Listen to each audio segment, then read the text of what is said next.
Symposium, written about 2,300 years ago, parodies human nature by speculating on a myth explaining the origins of love and sexuality.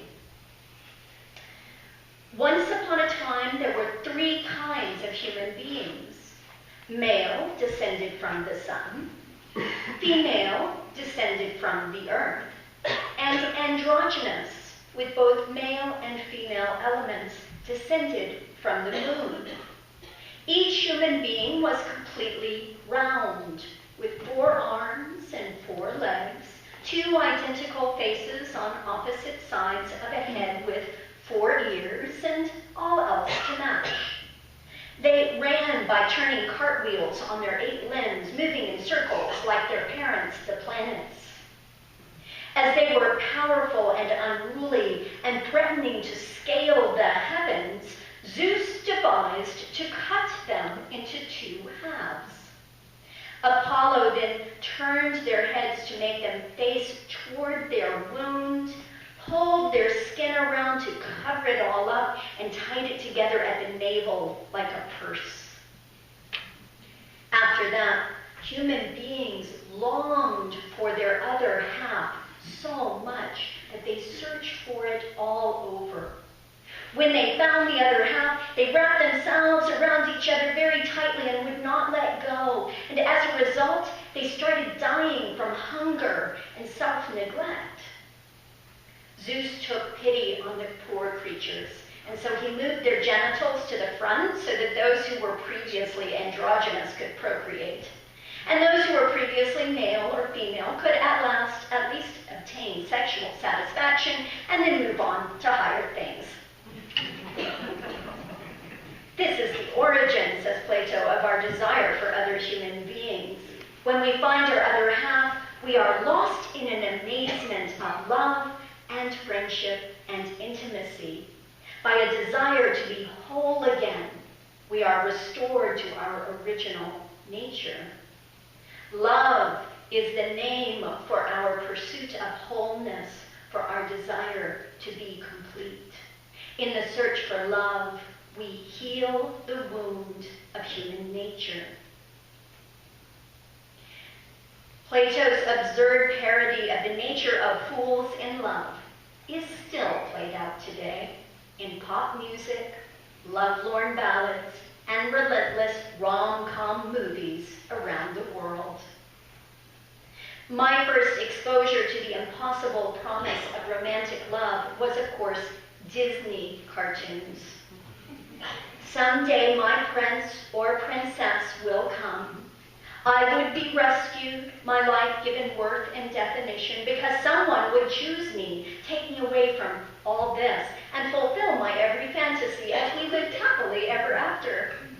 I would be given away in a ceremony by my parents into the arms of a loving and expectant spouse. This message, that alone I was unworthy and wrong somehow, but was destined to find my one true love, a single soulmate, my demi-naranja, as we say in Mexico, orange half, was further promoted by the world of pop music. That's the celebrations that she loves me, yeah, yeah, yeah. The declaration that you fill up my senses. You light up my life. Eres tú. The anticipation of tonight's the night. Romantic love made life worth living, promised the prophets of pop. And fueling the prejudice that to be single, much less choosing to be so, indicates in some way a problem or a lacking. Oh, trust me, my family still asks, first question, have you met someone? Our lives abound with stories about the pursuit of love which ends with some form of conquer or surrender, or the realization that when Harry met Sally, the romance was an inevitable conclusion. But we know that realistically, that is in fact only the beginning. And we understand the heteronormative portrayal that plays out in a huge swath of actual experience, that vast spectrum of sexuality, gender fluidity, non-monogamy. Chivalrous legends abounded in a time when marriage was about politics and business. The thrill of the chaste romance was an emotional outlet for passion, not expressed physically. The narration that romance leads to love as a prelude to marriage is a fantasy, but a pervasive fantasy. Tales of its pursuit, now conflated with love and lust, the flattering flirtation of romance, is big entertainment. It's a heady distraction. But that's not to say that romance is a bad thing. After all, who wouldn't want some attention? Who wouldn't rather be adored than abhorred? The power of attraction, its hold on our imagination, and its positive effects on us are not to be dismissed. Romance reminds us that we are attractive. It urges blossoming, cleverness, smiling. We generally feel better and more optimistic. Romance quickens the pulse, urges us to take care of ourselves. We invest in our potential. We vow, just as sure as a New Year's resolution, to live right, eat better, have more fun, exercise more, and oh, the endless grooming. We never looked so good. Because your love puts me on top of the world. It grants hope because romance points to an assumed future. It makes us feel powerful, gives us hope of that image of our best selves, that our finest aspirations might at last be realized as we see our idealized version of ourselves reflected in the mirror of a beloved's acceptance. New romance, in particular, can feel like an addiction, an obsession, and its symptoms are the actual same physical effects of these disorders as we stumble along in a sleep-deprived elation under the stressful duress of believing in happily ever after. When I wake up, yeah, I know I'm gonna be the man who wakes up next to you. When I go out, yeah, I know I'm gonna be the man who goes along with you. If I get drunk, yeah, I know I'm gonna be the man who gets drunk next to you. If I ever, yeah, I know I'm gonna be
And increasingly, that answer is changing. A recent study found that 35% of couples married in the past decade met online. Now, as some of you know, I am a veteran of online dating. It's generally been good to me, but then I have a higher than normal tolerance for risk and rejection. And meeting people is a particular challenge for me. I do have a significantly strange job, which I'm happily dedicated to. I work nights and weekends. I'm essentially on call most of the time. And I'm also an introvert, so meeting people outside of a work context does not come naturally to me. So at various times in my life, online dating has been a big part of my social life. So I've had my share of weirdness. I've met the occasional cyber stalker. Yes, I have received a number of inappropriate pictures. And it can be an emotional, triggering landscape of extremes. Online dating sites work in a way where you can post a picture and a profile, kind of like a dating resume, and you kind of visit each other, and there's a way to message and stay anonymous so people don't know exactly who you are, though in today's world that's harder and harder to be anonymous. So you can send messages to one another to see if you have enough in common that it's worth a chance of meeting. So here's the good news. It's not completely random because modern online match systems base compatibility on answers to questions and through self-selected feature filters. The bad news is that some of those questions are of questionable worth. From one dating site, 2 actual questions I found include, which Hunger Games movie is the best? And would you knowingly date a serial killer?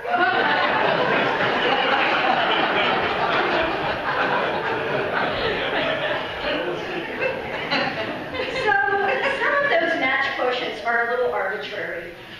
I once received an enthusiastic congratulations from an online service that I've been matched with a new person on the site who shared that same birth month as me. Woohoo! July!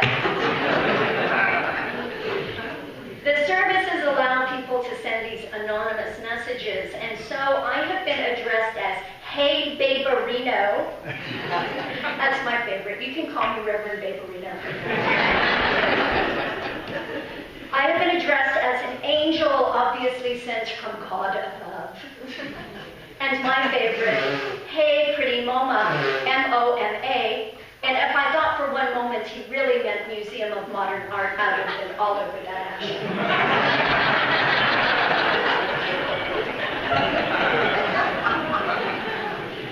I was once congratulated that time has been very kind to you.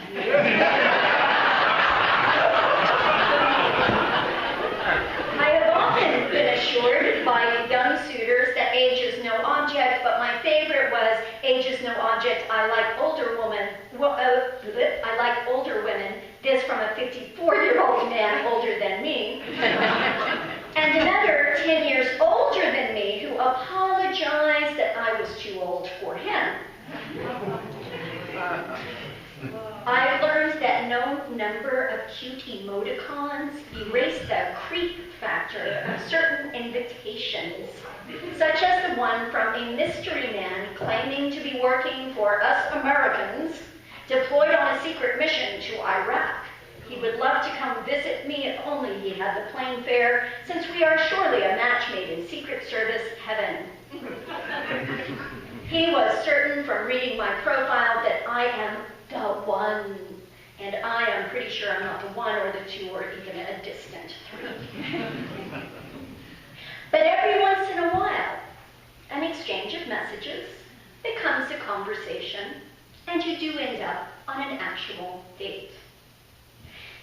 I've learned that no number of amazing, promising email correspondence predicts how an actual human being in front of you will emotionally inhabit that two-dimensional voice. And the stakes upon meeting get higher and higher.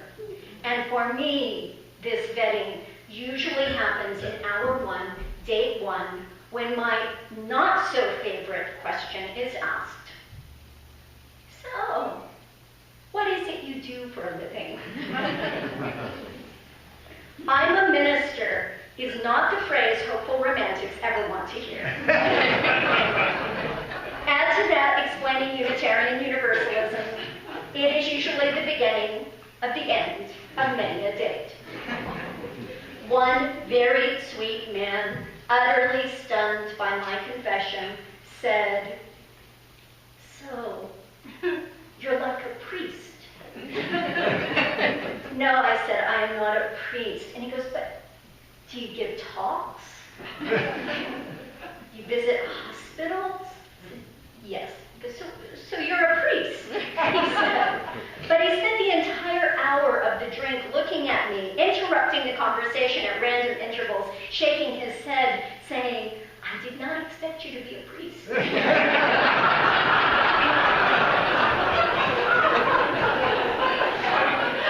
"You do not dress like a priest." So the risk of rejection is high on assumptions about me, the work I've chosen, or the realities of my challenging schedule. I've heard yeses that really meant no, and I've learned that never in the history of romance has maybe ever really meant yes.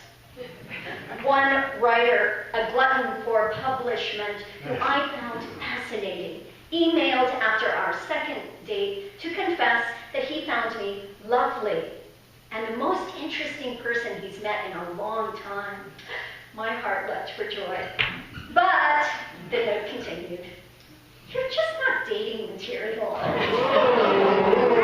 Thank you. Can we all get an outro at once?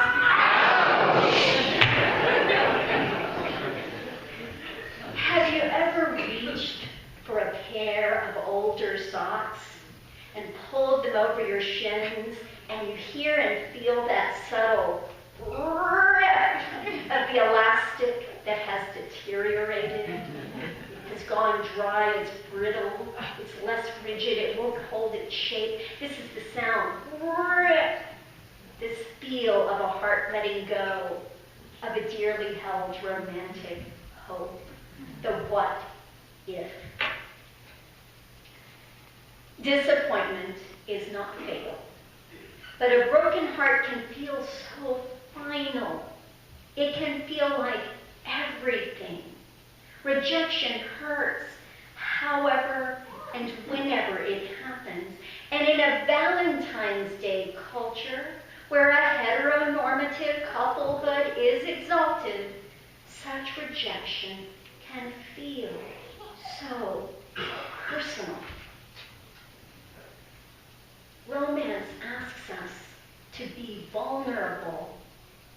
Vulnerable to the future, vulnerable to hope, vulnerable to expose our true selves. Isn't every single online profile, every tentative approach for a date, any date, or a friendship, or the risk of even coming to a congregation for the first time on a Sunday morning, entering into a community, you take the risk of rejection, because what we're doing when we do that, when we introduce ourselves, is we are admitting, I'm curious about you. I want to know more. This is who I am. Will you share who you are? Do you like me? Will I like you? What a hopeful act it is to try any introduction, to try any romance. And oh, it always starts so beautifully. Whatever can go wrong? Cupid and Psyche, Romeo and Juliet, Tristan and Isolde, Sonny and Cher, Kermit, and Miss Piggy.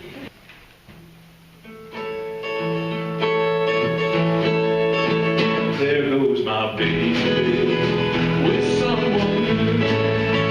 She sure looks happy, I'm sure am. She was my baby till he stepped in. Goodbye to romance that might have been. Oh, bye-bye love, bye-bye happiness. Hello loneliness, I think I'm gonna cry. Bye-bye love, bye-bye sweet caress. Hello emptiness, I feel like I could die. Bye my love, goodbye. I'm through with romance, I'm through with love. I'm through with counting the stars above. And here's the reason that I'm so free. My loving baby is through with me. Oh, bye-bye love, bye-bye happiness. Hello loneliness, I think I'm gonna cry. Bye-bye love, bye-bye sweet caress. Hello emptiness, I feel like I could die. Bye-bye love, goodbye. Bye-bye love, goodbye.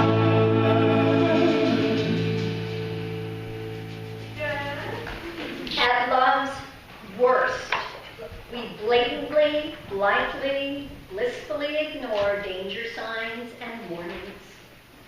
Seen through a dozen rose-colored glasses, always way more than half full, fueled sometimes by the fear, I don't want to be alone.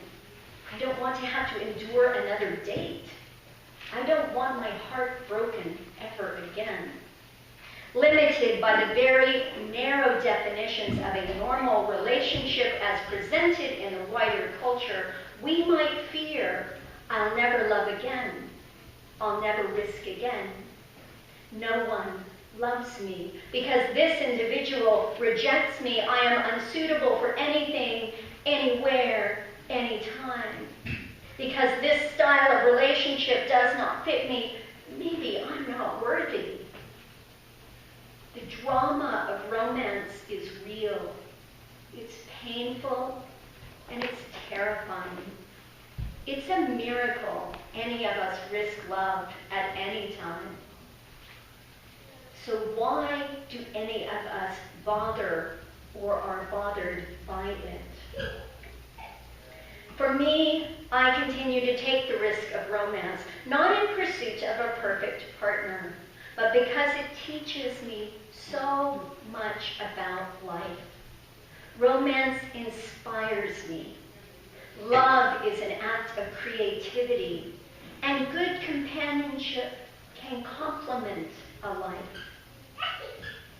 And yes, I have in fact recently met someone, and I have a date tonight on Valentine's Day.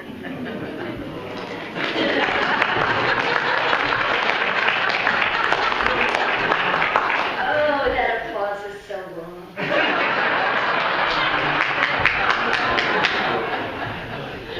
So I asked Stephen's permission to share this. I'll just take the side note. So Stephen and I have frequently been single, and we're aware that occasionally there have been rumors about the nature of our relationship. You're okay with me sharing this, right?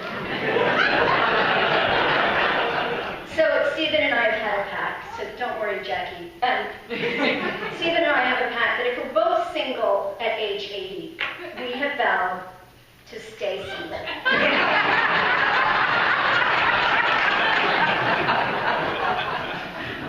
So it's early yet for this date, and yes, we met online. And last night, you don't want one of your first dates to be Valentine's Day. The expectation is very, very high and a little bit weird, and we're only going out tonight because I'm free on Sunday nights. It's like my Friday. So last night he sent me a link to a really beautiful romantic song. It was lovely. And his note accompanying it said, "Happy Heteronormative Hallmark Day." So it is looking like a really high score on compatibility.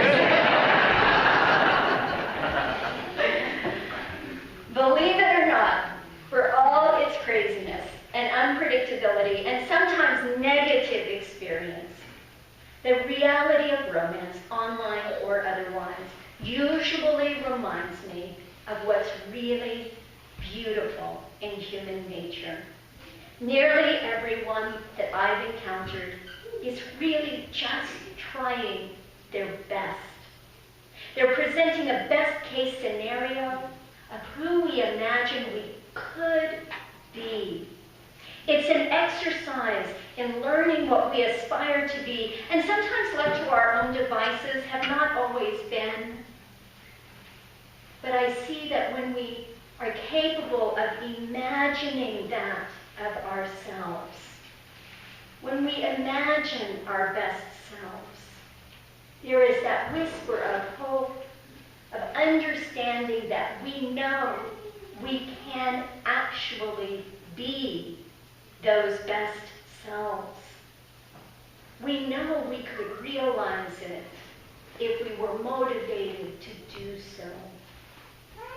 And I wonder, and I worry, why aren't we more often willing to do that in service to ourselves instead? Why aren't we so easily motivated by our communities, by our neighborhoods, by our values, by our coworkers, by our families? The useful vulnerability of romance teaches us to risk being more than we might otherwise dare to be.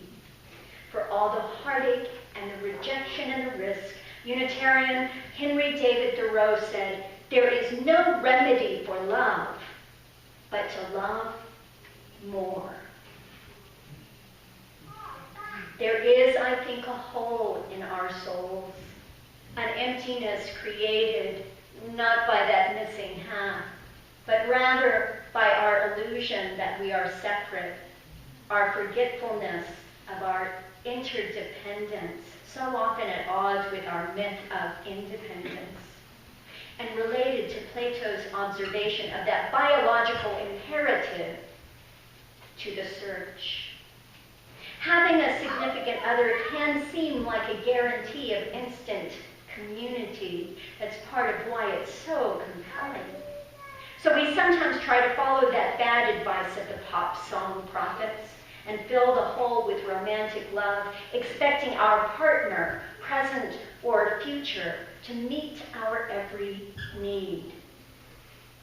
But that hole in the soul is only ever really filled by communal spirit, by meaning, by finding and enacting a purpose in the world, by learning to name and meet our own needs.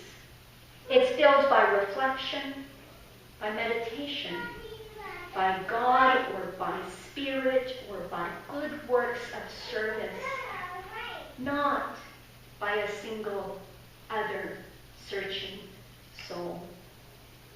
Brene Brown says, "You cannot love another more than you love yourself. Self-love is the perimeter of the love you will be able and capable of extending to others. Love yourself, and you will love more." Author Rob Brezhny, in his essay, I, Me, Wed, urges us to create rituals so that we marry ourselves.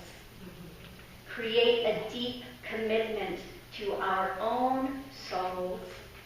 Listen intently to our deepest aspirations and trust the deep well of our potential. He offers this mantra for Valentine's Day, for every day, suitable for the search and suitable for our current partnerships. He writes, I am no longer looking for the perfect partner to salve all my wounds and fix all my mix-ups and bridge all my chasms. I am no longer looking for the perfect partner because I am my own perfect partner. I, me, wed. Wolf Bowden says, Happy Valentines. Go outside, stay in love. Oil your heart more thoroughly than a gun or a tin man.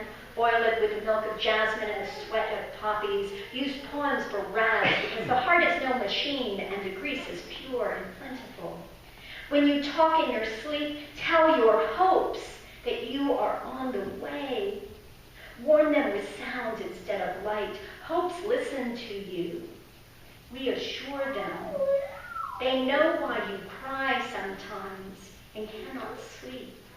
They loiter like homeless kings outside these walls and wait for bravery to manifest. Today, why not just be your own Valentine? Verse.